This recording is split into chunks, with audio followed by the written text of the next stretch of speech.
Good morning. Happy Friday, Shadow of the Golden Dome, and welcome to another awesome Shadow of the Golden Dome interview.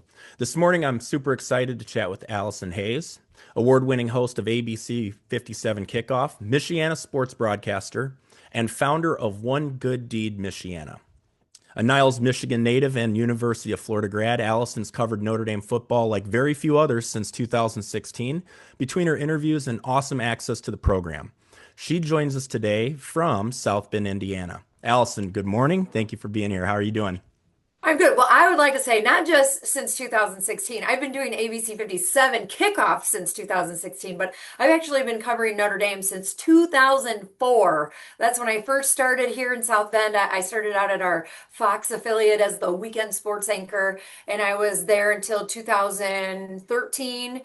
Then I did about 5 years at the Big Ten Network at sideline reporter, studio reporter, and features reporter. And then for a couple of years, I did both ABC 57 Kickoff and the Big Ten Network. And then once pandemic and all that good stuff happened, it was like, all right, we're just going to focus our attention here on Notre Dame. But this is now, I mean, my gosh, it's like 21 years of covering Irish football. It's incredible. That's awesome. Okay, let's start here. So we both grew up in Niles, which is Yep. awesome. And you grew up loving sports. What drew you to broadcast journalism? What led you on down that path and that journey? And where does your passion for athletics come from? So I'm an only child, and I was definitely a daddy's girl. So my dad and I did everything together, and we played every sport possible together. He absolutely never ever let me win at anything.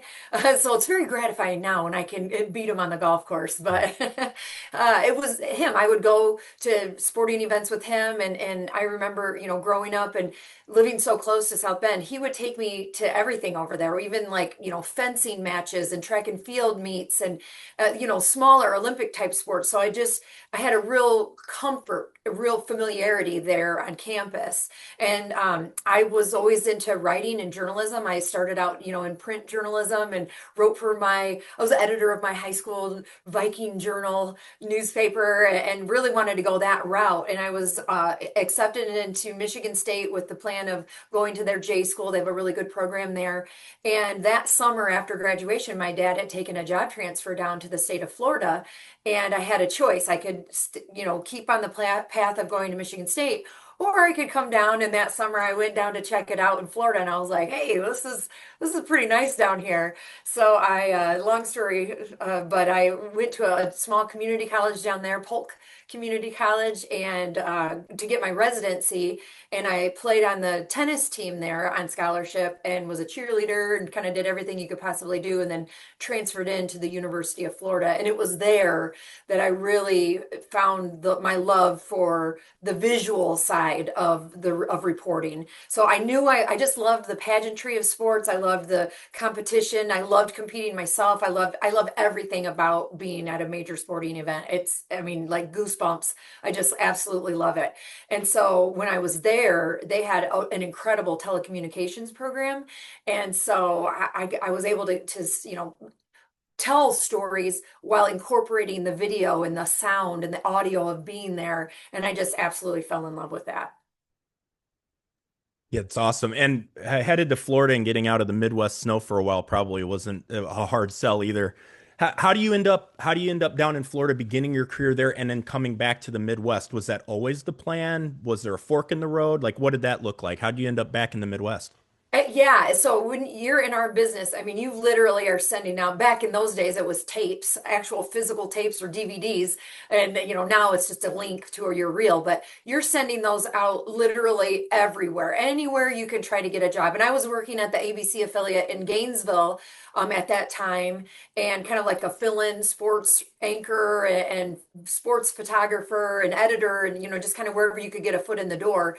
And I was freelancing for was called Sunshine Network, which I believe it's Sun Sports now, or Fox Sports Florida. I worked for them as a reporter, but you're literally sending your reel out anywhere you can, get it, and just hoping for any nibbles you can get. And I had an offer in Georgia, and I turned it down. I would have been covering Clemson and the Bulldogs, but it was, making $19,000 a year, and I had to say no. I don't think I can do that.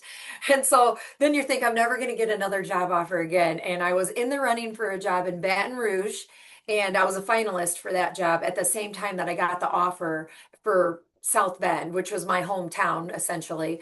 And so I came back up here for a visit, and I knew that this was home, and this is where I wanted to be. And I think I made, the right decision for me and for my family. It's been awesome. Yeah, no, that's incredible.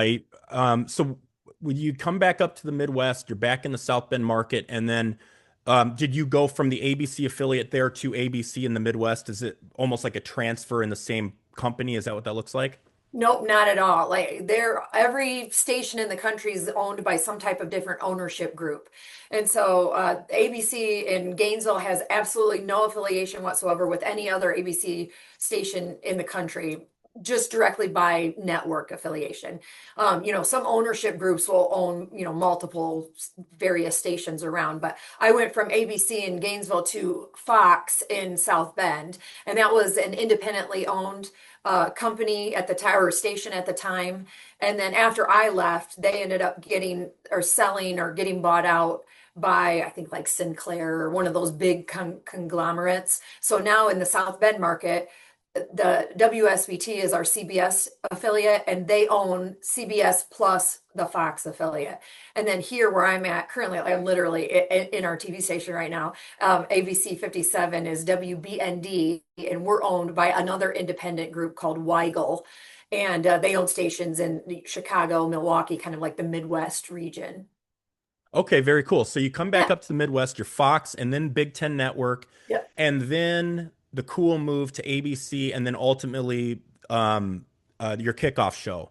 Yep. How'd that evolution happen? How did you end up in this awesome spot at ABC 57?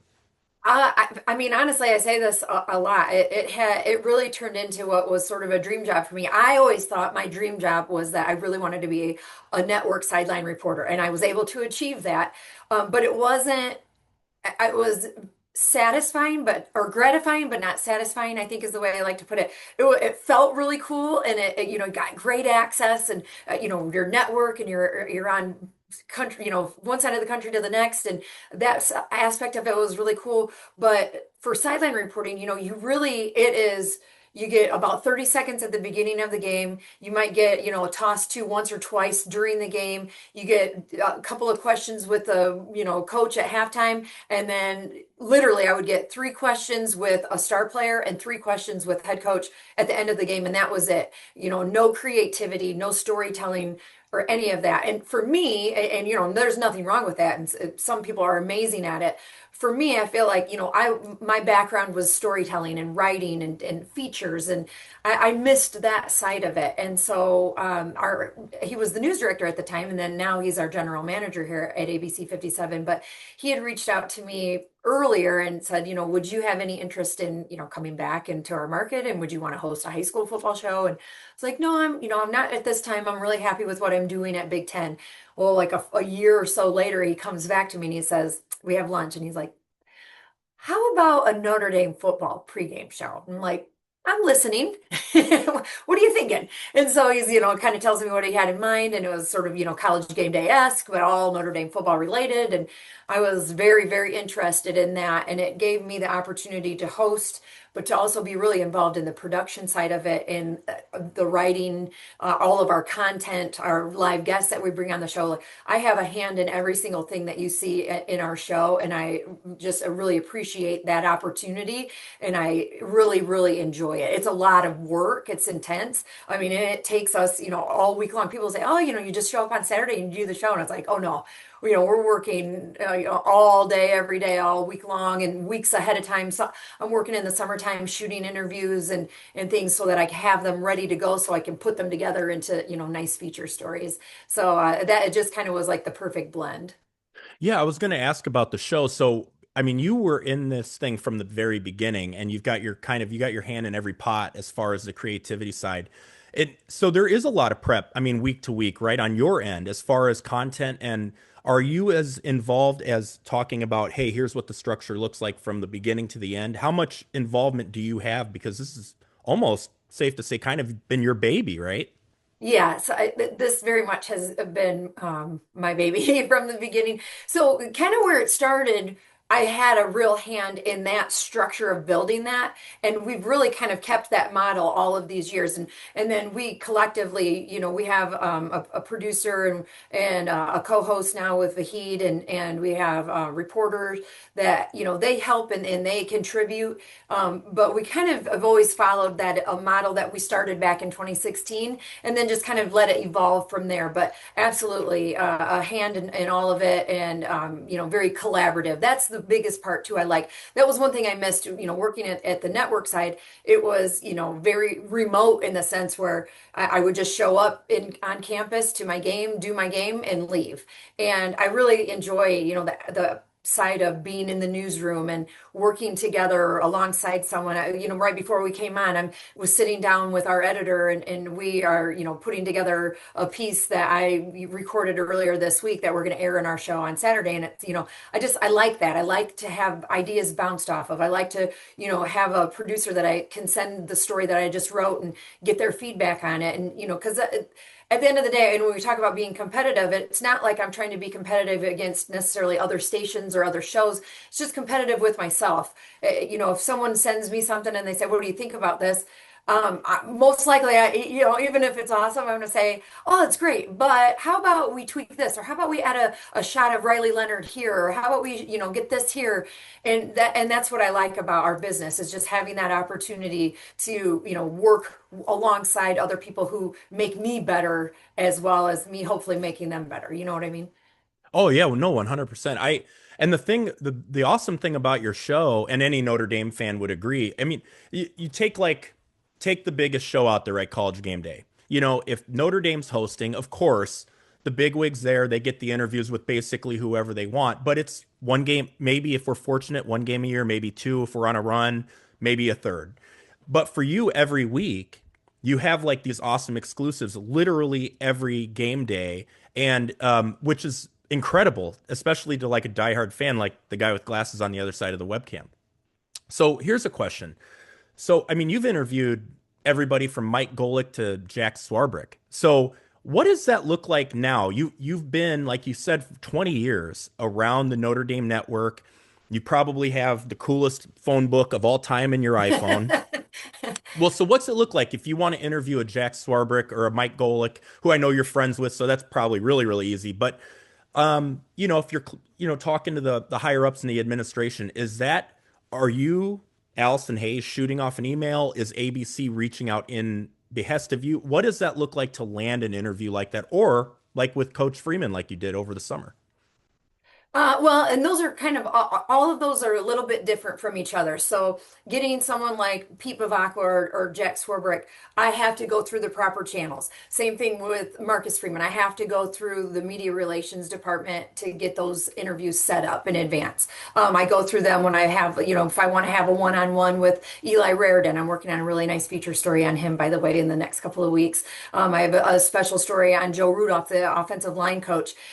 He was born with a club foot. Did you know that? I think that's fascinating, and he overcame that, and just literally through his own basic physical therapy, like he he transformed himself by pure will, and I think that's incredible. So those are the kinds of stories that I like to tell. But when I'm trying to get those kind of interviews, I have to go through those channels. What people don't understand is honestly, that's probably the most challenging part of doing the show is, and it's a huge challenge for myself, and I really pride myself on that, is trying to get new guests. Some guys you can get them multiple times, and that's awesome. And it's like we get Chris Zorich, and it's like, oh, that's awesome. But we've had Chris on a few times. Like, he's all Chris now, but he's one of the greatest Notre Dame football players of all time. And it's really neat to have that relationship with him that, like, hey, we're hurting for somebody this week. Chris, can you come on? And he's like, yeah, I got you. But, I really tried to challenge myself to get more I'm really good at getting the older guys, getting the legends, the Hmm. older legends. Hmm. But I also want to get, more of the recent graduates. Cole Kmet for me was a huge get a couple of seasons ago. He came back for a blue gold game and he was finishing up his degree, rooming with his brother who's on the baseball team. So it was just really cool. Like, those are the exciting parts. But there's sometimes where, our show is on Saturday and Thursday night, I still don't have it confirmed who our live guest is going to be. And so it can be like super stressful when Yeah. you don't know for sure. But I always what I found is like just hold out hope and be persistent but not annoying. And that's a really fine line to tread, to walk on. Got Bryant Young this year. That's a tricky one because he's not just a former player, he's a parent now. And we're not allowed to reach out to parents directly. Same thing with CJ Carr's mom. I met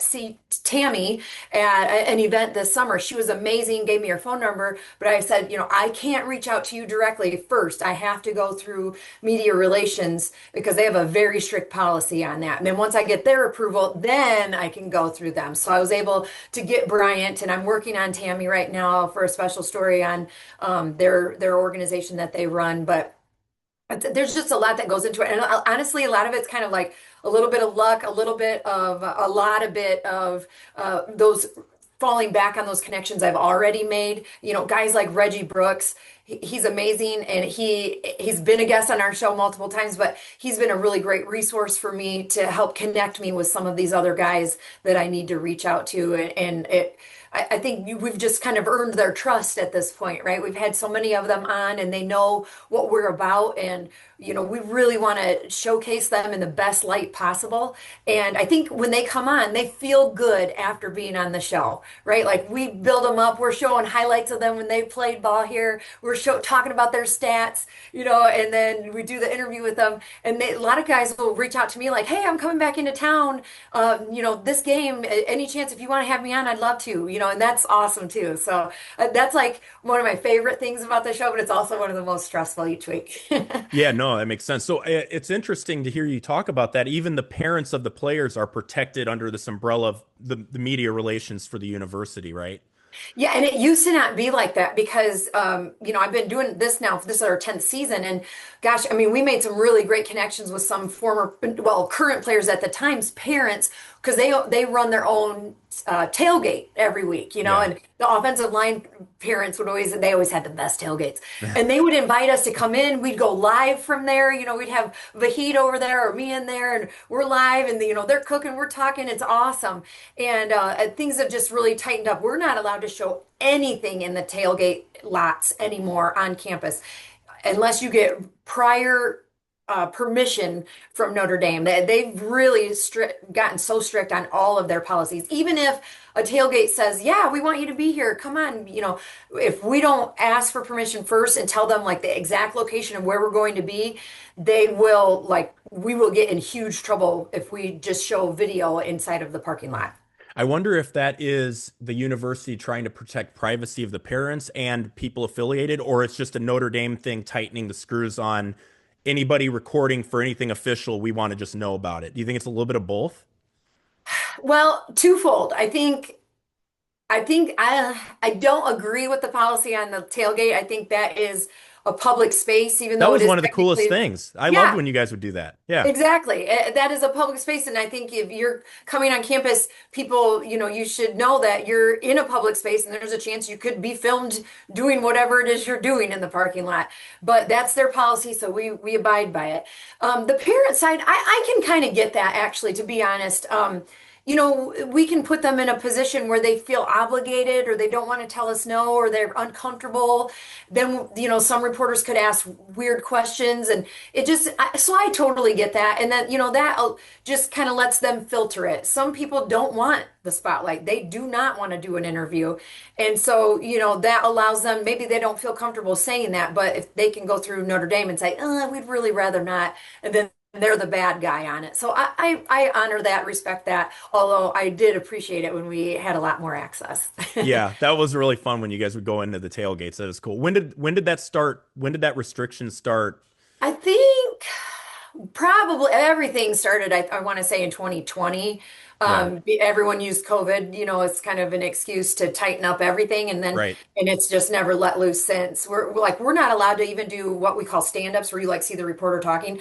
We used to be able to do those inside of the stadium during a pregame show. You could be anywhere on campus. We could be in a tailgate. We could be wherever.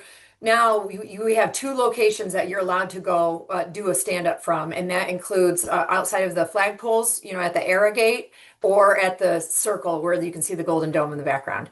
Really. That is it. So like we can't even during fall camp, during spring training or spring camp, we can't go live or do any stand-ups outside of the practice facility. So when practice ends and we're there and we get all of our interviews right there in that building, the IAC, we still have to break down and walk physically over to the other side where the flagpoles are by the stadium.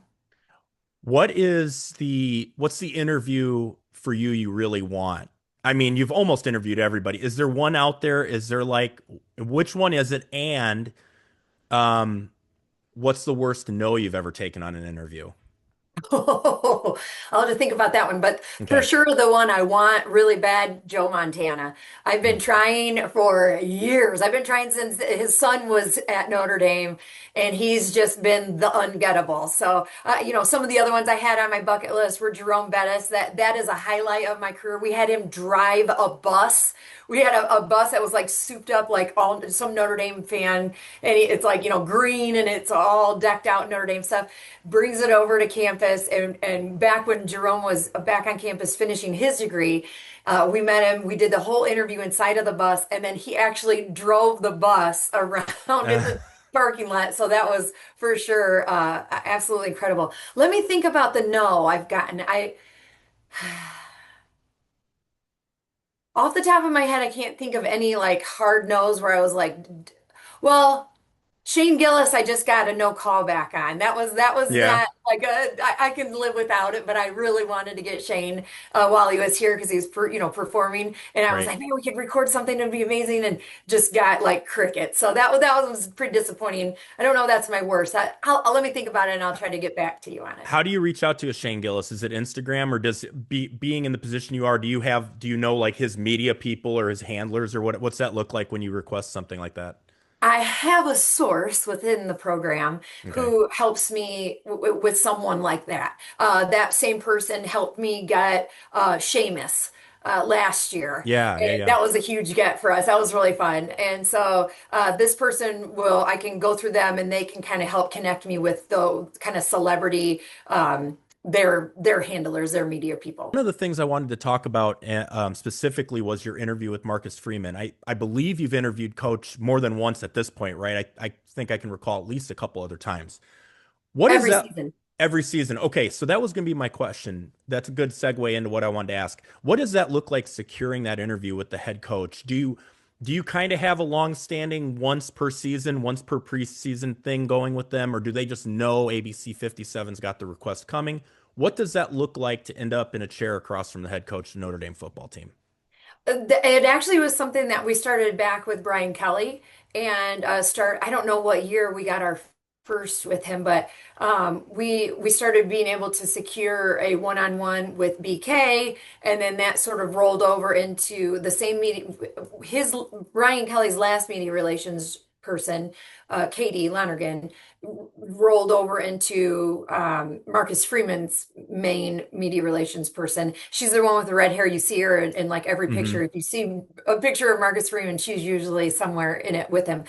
And so that just rolled over, and then they dictate that. So when he first got hired, the first time we got an interview was that February, and then after that, it's always like right at the start of fall training camp, and they kind of figured, they give us a heads up of like when it's going to be, and we don't have a whole lot of say in it whatsoever. It's like this, it's going to be at this time, this day, and you get this X amount of minutes, and that's it. And so we What? just work around those parameters. When we first started, I mean, one thing I used to do with Brian Kelly, and he was really great about it, was we always had this thing called like the red zone remix, and it's, silly off the wall questions that are kind of rapid fire, and they're just kind of loose to kind of, get to know somebody beyond just the X's and O's. Brian was great at that. Like he always was all for it. He would give great, funny answers. And then that kind of developed into other, creative things. We did one where it was, he had to name the meme and we'd show him different memes of with his face on it or, and he was always really a good sport about that. So those were great. We tried doing a couple of those with Marcus. And they just didn't quite go great. They just weren't smooth or funny or Yeah.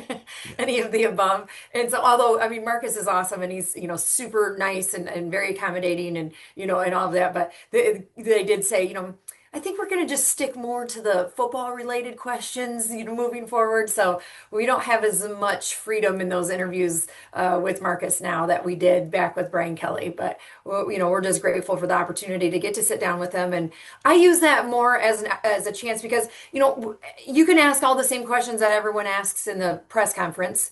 But that is a waste of 20 minutes. You get 20 minutes with him, and I'm asking him questions that I can use throughout the season in different feature stories, and talking about specific players or whatever, not just the generic, quarterback competition and but previewing Miami. I want to talk to him about other things that, you wouldn't be able to ask necessarily in a press conference.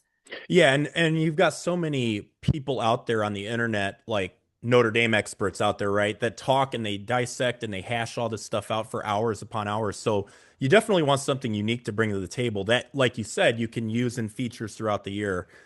Uh, what is your interview style? How do you do a lot of extemporaneous off the cuff, or do you find are you a little more rigid in your interviewing planning? What's your style when it comes to interviewing some of these legends and coaches and such? I always try, well, and it's nice this season. One of the things that we've kind of changed with the evolution of the show is giving us a little more breathing room. Because we had that set model, it was sort of like, okay, we have this X amount of time for this. We're always like, going to the next, and having the producer in your ear like, wrap it up, because, you can't, you got to stay on track. And we've built in a lot of extra time this season so that my co-host Vahid and we've got some flexibility there where if we want to talk longer with each other about something, we can, or if we want to talk longer with one of our guests, we can do that. This past Purdue show, we had Chris Orich come on. We did a story about his mini Clover Airbnb that he has, and then came out of that and, asked him questions about, the team and specifically about football. And then we had a whole part where we just kind of like let loose and we had him, demonstrating proper tackling technique because that missed tackles has been a real issue for the football team this year. So, we let it breathe and not have to be so tight and rigid. So, you always, in my opinion, you've got to have some framework of what you're going to talk about. Specific questions I know I have to get in because of the timing of such. If I have exactly 15 minutes and it's a hard out, you can't wait until the very end and then you run out of time and you miss asking these questions that you definitely wanted to have in it. So I try to structure it where, I don't necessarily also, and this is just my own, you want to ease your way into it also. You don't, your toughest question or your most uncomfortable question, you're not going to ask that first because then they're going to be on the defense immediately and they're not going to be comfortable. So you want to, kind of work your way up into that, but you got to time it out so you get it in at the right time before it's too late. And then also, you want to leave time so that if something comes up in that conversation that I can elaborate on that. I can ask more questions about that because a lot of times I'll be in an interview and one question will give me a whole different story idea that oh wow, I got to ask a couple more questions about that because now I can make that its own standalone story. We'll use chunks of the interview, where it's like, 3, 4 questions and cover it with some video and you can hear me asking the question. But then also I'll have packages, we call them packages or feature stories where I can take sound from him talking very specifically about Riley Leonard or about CJ Carr or about, the family atmosphere and then let that grow and elaborate. One of the things I asked him about in our one-on-one interview this year, and it was based on what I heard when I was at the QBs for a Cause event, was before every game on Fridays, he plays wiffle ball with the quarterbacks. And I love that. Like, that's like a little known fact. And, Mhm. he's talking about like how competitive they are, but also just how it loosens them up and it allows them to just kind of like take their brains off of football for a few minutes and just enjoy being together and talking trash with each other and messing around and having a good time. And he said that CJ is super, super competitive in those competitions. So I cannot have Allison Hayes on my show and not at least ask one Notre Dame football question before we move on. Okay. So I think, so we open the season in Miami, we lose. We host A&M, we lose.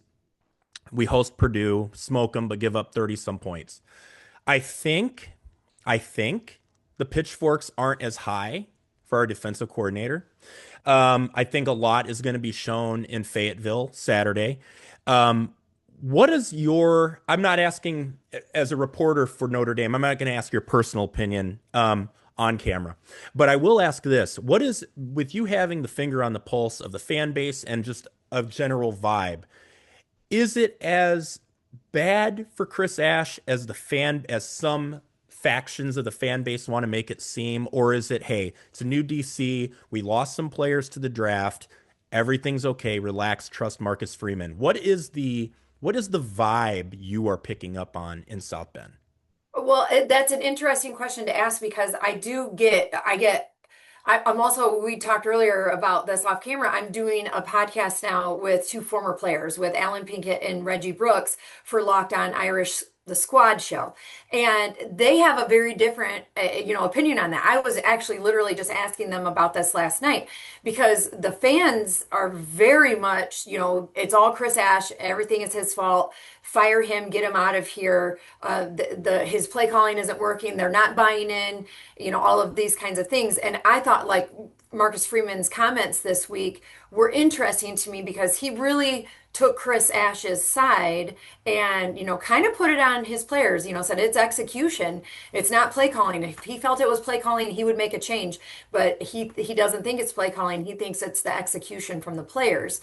I think you can kind of twofold that. I think, the execution comes from them not being comfortable. They don't look comfortable. They don't look like they are quite sure where they're supposed to be and they're communicating like, right before the snap. They just don't look like they're in the right position, which therefore you cannot play 100% full go if you're not really 100% sure where you're supposed to be or what you're supposed to be doing. So, and part of that is a buy-in, and that's so talking with the former players, they agreed with Marcus in the sense that yes, the players have to execute, but then like Reggie was saying, and even Alan, he said, they were in a position where they had some things that were kind of pulling at his team when he was a member of it his senior year, and it started dividing the team, and it was really with them pulling away from each other, blaming other people. It hurt them as a team overall. And that's what they're trying to avoid right now. And I think that's whether Marcus believes that or not. I think in the moment in the season where they're at, he has to say that because if he starts blaming Chris Ash, all of the players are going to jump onto that same bandwagon, and then you're going to have a team that's completely divided. So he's just trying to put it back on themselves, like, look at yourself. What can I be doing personally to do better at this? And, that's how I guess he's trying to create the buy-in. So Chris Ash's seat is very hot, but I think he's safe through the season just from what I'm seeing and feeling and hearing from people at Notre Dame. Yeah, it would be tough to hire a brand new DC and then, I mean, literally they lose their job their very first season. That seems a touch extreme. Um, 3 games in, yeah. Yeah. right. I mean, but you're also, I mean, yeah, I think we're a little too far on the spectrum here, but Notre Dame fans are about as heated as it gets, right? So they want perfection. We're not getting it right now. But this was a good segue into something I wanted to touch on briefly that we talked about off the air that I just found out about is this Locked On Network podcast you're doing with Alan Pinkett and Reggie Brooks. Just briefly touch on how that came about and when you were on the show, because I know they do a lot of them, but you can only make a few because you kind of have other engagements. So can you tell us about that Irish Squad show you're on? Yeah, the cool thing about it is that literally the way I became a part of it was because of Alan Pinkett. Alan and I have become friends over the years. We play golf together. I have had him on our show. Just really love him and his wife. They're just awesome people. And he reached out to me this summer and he was like, "Hey, I'm doing this podcast for the Colts for Locked On Sports, and they were wanting to expand and do what they call a squad show where there's four of us, and it's myself and then two former players, Alan Pinkett and Reggie Brooks, and then there's a floating guy. We've got two different guys between Tyler and Joe who will do like the post game show or the one during the week. And I've been regularly now joining the Thursday night show. We have one up from last night that you can watch right now on YouTube, and you can find it on my socials.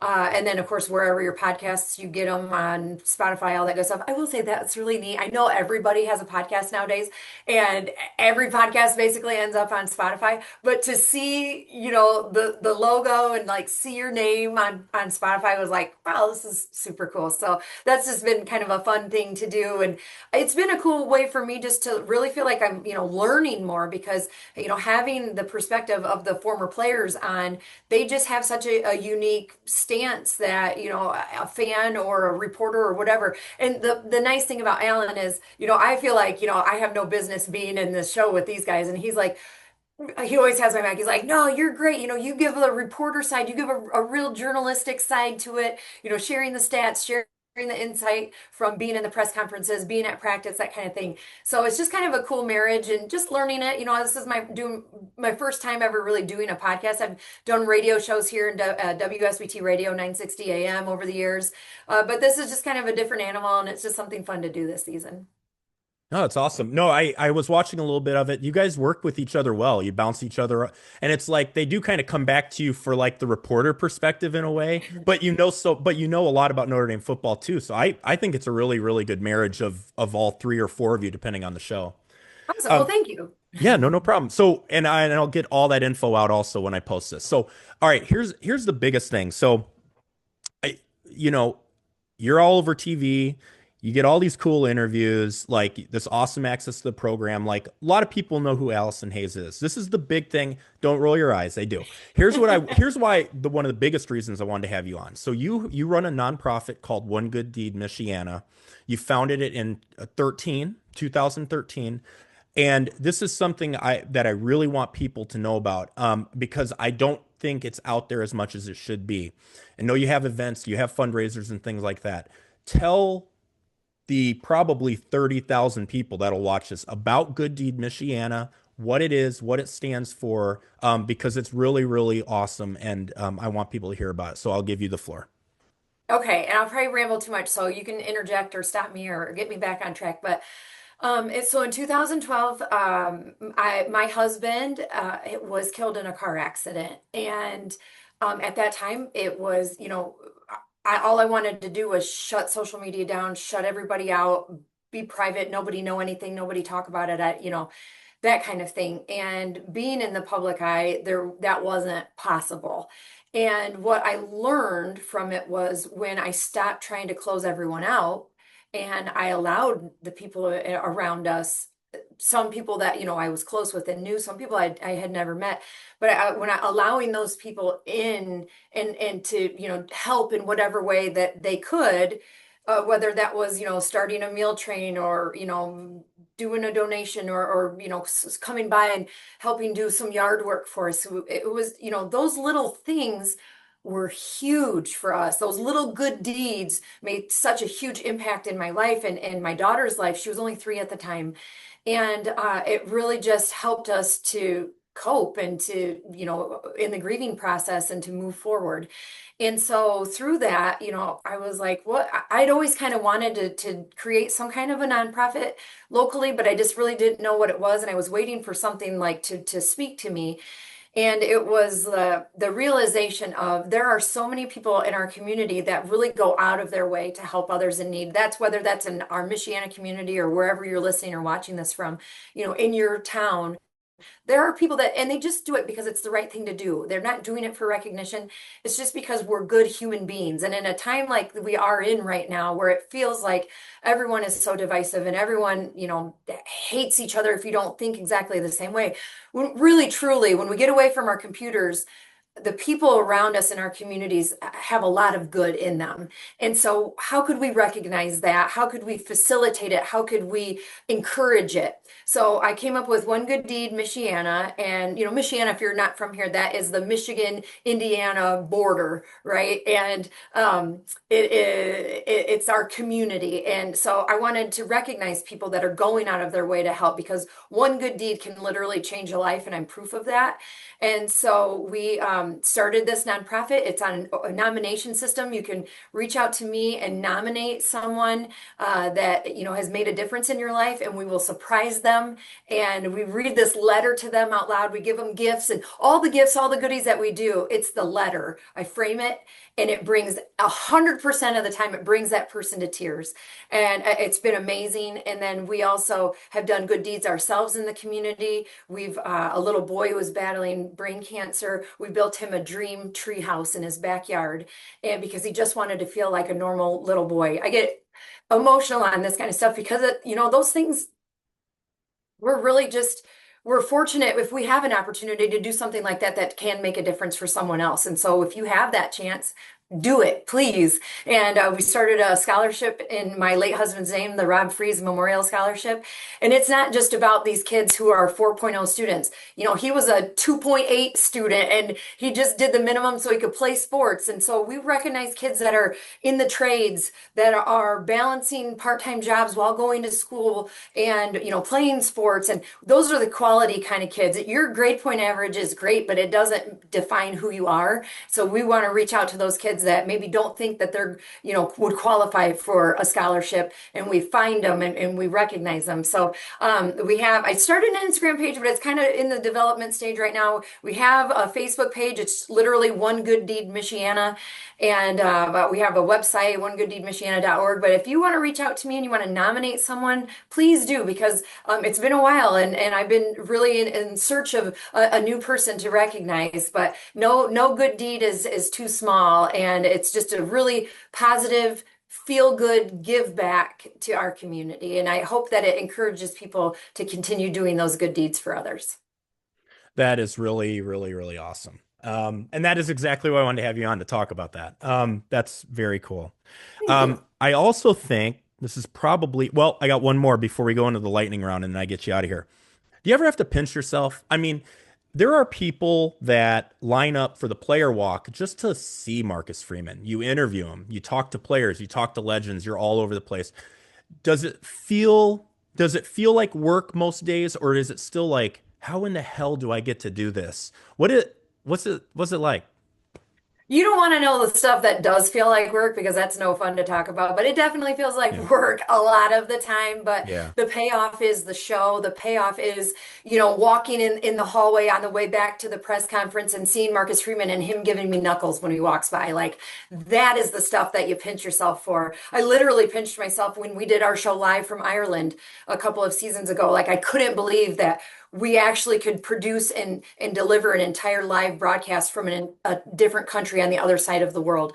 So yeah, I mean, every day I get to do some of these things, and I feel so fortunate. I feel like we've worked really hard to get ourselves in that position. Also, I mean, none of it happened by chance.